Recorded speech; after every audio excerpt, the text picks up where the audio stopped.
I will call this meeting of the Human Relations Commission for July 27th, 2020 in session.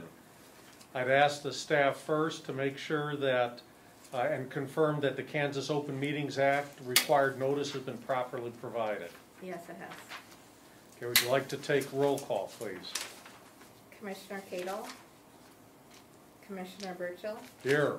Commissioner Leanders, Commissioner Booker, Here. Commissioner Marco, Here. Commissioner Schubert, Here. Commissioner Holt-Burse, Here. Commissioner O'Lee. Okay, that takes us to new business. Item 2.1, Commissioner Concerns. Yeah, so we just wanted to give a time for our commissioners, if any concerns had come up. We haven't met in a while due to COVID-19 and just schedules and being able to come out in person and meet. So it's been probably like 3 months since we've met, and so I know there possibly have been some concerns, and we just wanted to open it up for commissioners to voice any concerns.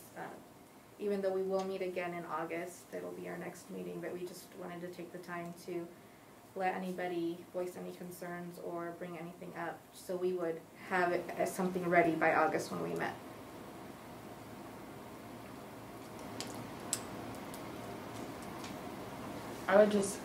Are we able to keep up with serving the community with your guys' hours the way they are?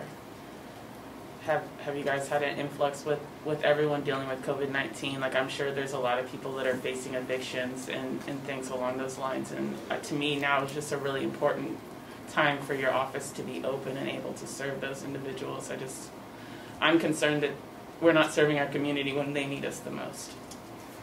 So currently our office, we are open 4 days a week. There is 2 out of those 4 days, there is 2 of us in the office, and so we have someone working Monday through Wednesday, and then the other person works Tuesday through Thursday. So we try to make sure that those 4 days are staffed. Sometimes depending on if a staff can't make it or things happen or meetings or, we do need to close down the office, and so those would be the times when we're not able to provide that, a service or answer, phone calls. We do ask people to leave messages because that's the only way we know if they've called. I think between Evelyn and myself, we've both, tag teamed on calling people back, on making sure questions are getting answered, providing as much as we can. A lot of business has been trying to do over the phone so that people don't feel like they have to come out. We've been offering a lot of we can mail this to you, or we can, do you have email? So just trying to think of other ways to be able to provide and share the information with anybody that would want it or is concerned or calls our office and would need it. So we are trying, definitely. Yeah. I would say we have seen, since we opened, we did get an influx of housing cases, which we're working on, and we already had a good portion of housing cases and employment cases and public accommodations. So how are you able to manage all that with limited hours and limited staff? I will, we're not gonna. Well, I'm not gonna lie, and I know Julie is not either. But it's very challenging because we have not. We still have the same amount of stuff to do that we were doing in 5 days and 3 days, and then feel like we're getting even more cases now because there have been a lot of COVID inquiries and people being evicted and things like that. Even more landlords coming in to ask questions and stuff like that. So it is challenging. We're just doing the best that we can.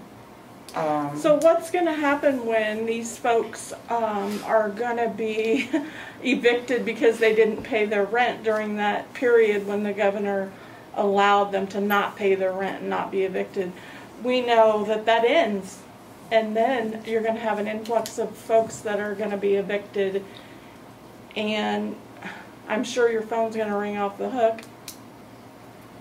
I would definitely say that we've already been getting calls for that nature, and we try to educate as much as possible. That does specifically, that would specifically fall under the Kansas Residential Landlord Tenant Act, which our office cannot enforce. We can just educate. And so we try to educate, we try to provide resources, we try as much as possible to get them, you know, to a place that can possibly help them out a little bit more than just education of what we can do. But we also let them know that if the nature of it is more than just the Kansas Residential Landlord Tenant Act, could there be some type of discrimination case where the Fair Housing Act would also come into play? That's where we're able to step in, and we have identified some of those, and so that's kind of that influx of, I would say, 4 new cases. I feel like every week it was new case, new case, new case. To where we were able to do that.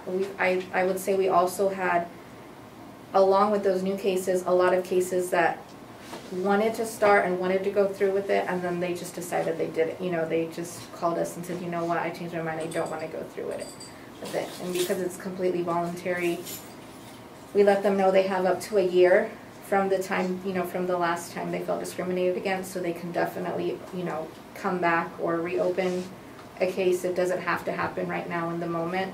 But I think a lot of people, when they hear that we can't necessarily address that concern in the moment, you know, and it's completely understandable when you're going through, you know, through that situation, you're really focused on, okay, I need something, you know, I need to focus on now, which.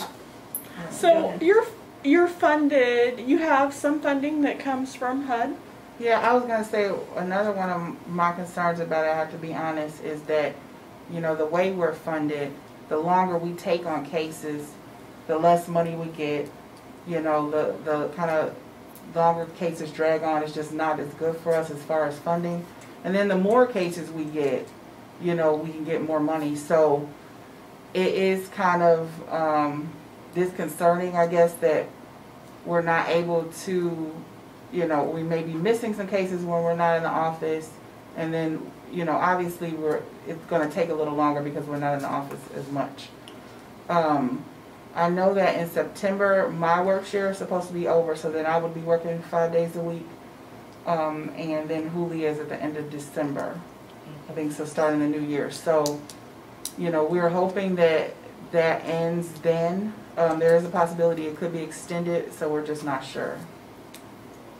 So that your office being fully staffed is definitely on a shelf in the corner somewhere at this point, because on top of your guys' influx, you guys aren't even fully staffed, correct? That is correct. Yeah. So what can we do to help with that situation? You know, I can let Lauren know that you all have some concerns, and then see if, you know, I don't know, do you want me to, like, see if she could set up a meeting or something like that? Okay. I'd be willing to meet with her. Okay. I don't know if anybody else. Put my name down, yeah. Okay. I don't have a problem. Yep. Okay. That's really, I don't know, it's really concerning to me. I just want you guys to be able to help people and not feel overwhelmed, because you guys do a phenomenal job and you shouldn't have to stretch yourselves that far. Well, right now there's more need for your office than ever, I feel like. So why, when there's such a high need? I understand that it's tough times and cuts have to be made and all that stuff, but we also have the responsibility to provide a service to folks. So. No, I'll definitely address this with Lauren. I actually meet with her tomorrow, and then I'll let you all know what, you know, we can set up a time and stuff.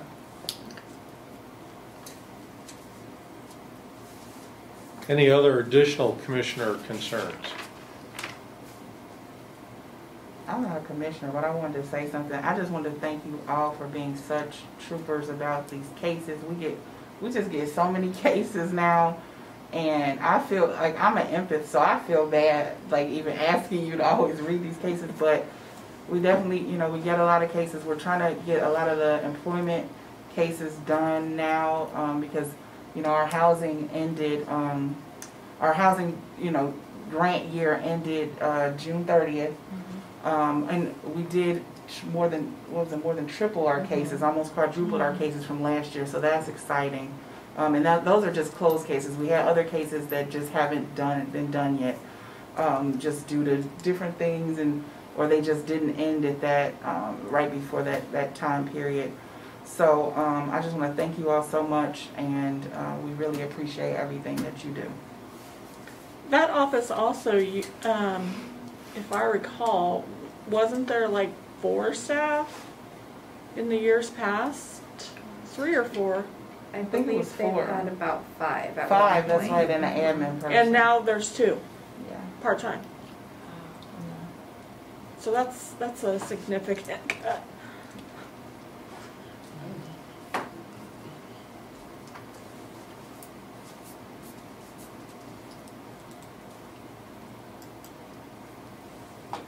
Any other concerns? Hearing none, we'll move to item 2.2, Commissioner Term Review. So I definitely wanted to bring this up just so you guys would be aware where everyone stood. It's public information, it's on our website. Every boarding commission shows who is on the roster and when their end date is. As you can see, there are 5 of you whose first term ends August 31st, which is right around the corner. And it is completely voluntary if you would like to sign up for a second term. If that's the case, I believe you should have already received an email from the office upstairs asking you about whether or not you were wanting to renew or sign up for a second term. And if you did, you would just need to go use that link, because that link is specific to your information, so you don't have to type everything in. It's specific to your information, and send it in. We do not actually have control over who is chosen or not appointed. That is something that the mayor does. Usually their commissioners or board members are appointed in August to start by September 1st. Sometimes throughout the year when there's vacancies, there's special appointments that happen, but usually the big kind of round of appointments happen in August and then to start September 1st. So if you have not, and I'll reach out to the commissioners who are not here today, but if you have not received an email, if you're one of the 5 who is coming up, and you have not received an email and you are thinking about signing up for a second term, please let me know, and I'll make sure that they get that email to you. It looks like, Sheila has until next year, and then she would also be able to reapply because this is her first term. And Stephanie is on her second term, but I feel like, haven't you been on prior to that also? Or is this?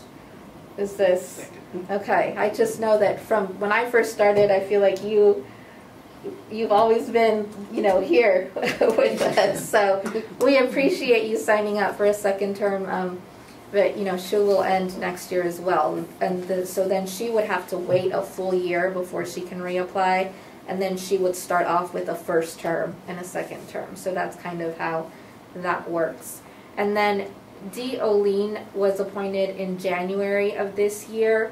However, she is currently in the process of possibly, so in reality we have 2 vacancies right now, because I think it was just miscommunication as far as her availability being able to actually come to our meetings, and so we're working through the process of getting that to be seen as a vacancy versus it actually being filled by somebody.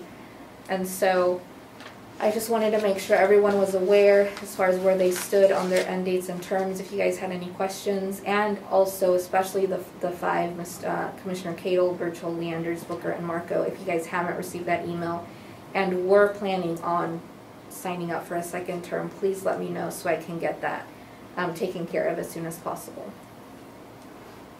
You guys have any questions for me? Okay. That takes us then to item 2.3. We need a motion for executive session. And I would think it would be appropriate. We might be able to complete this in about 10 minutes. If we need additional time, then we'll reconvene make the same motion again for additional time. So, would somebody care to make the motion? I make the motion that we open the executive session. Okay, so as printed, the motion's been made for the Human Relations Commission to recess into executive session for 10 minutes to make a case decision under authority given to the Human Relations Commission by the City of Salina Code Chapter 13. This includes Evelyn Nelson, Community Relations Supervisor, and Julia Ramos, Community Relations Specialist. The open meeting will resume in this room at 6:27. Is there a second? I second. Second, all those in favor signify by saying aye. Aye. Aye. Opposed, same sign. Motion carries. We will now go into executive session for 10 minutes.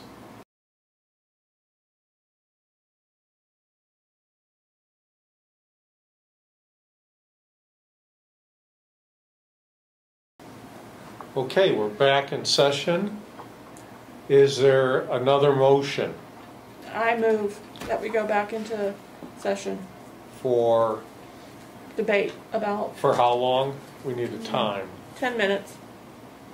Under 10 minutes. Okay, so there's a motion made that the Human Relations Commission recess into executive session for 10 minutes to make a case decision under the authority given by the Human Relations Commission by the City of Salina, Code Chapter 13. This includes Evelyn Nelson, Community Relations Supervisor, and Julia Ramos, Community Relations Specialist. And the open meeting will resume at this room in 10 minutes. Is there a second? I second. All those in favor signify by saying aye. Aye. Opposed? The motion carries, and we will now go back into executive session for 10 minutes.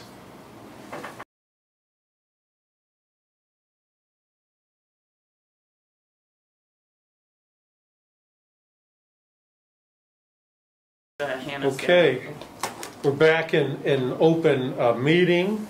An action was taken by the Human Relations Commission in executive session, and we are now back into open session. Are there any other items that need to come before the commission? I would just remind the commission that our next scheduled meeting is August 11th at 5:30. In room 107 in our regular meeting. August 11th. Any other items? Is there a motion for adjournment? I motion to adjourn the session. Is there a second? I second. All those in favor signify by saying aye. Aye. Opposed? We are adjourned. Thank you.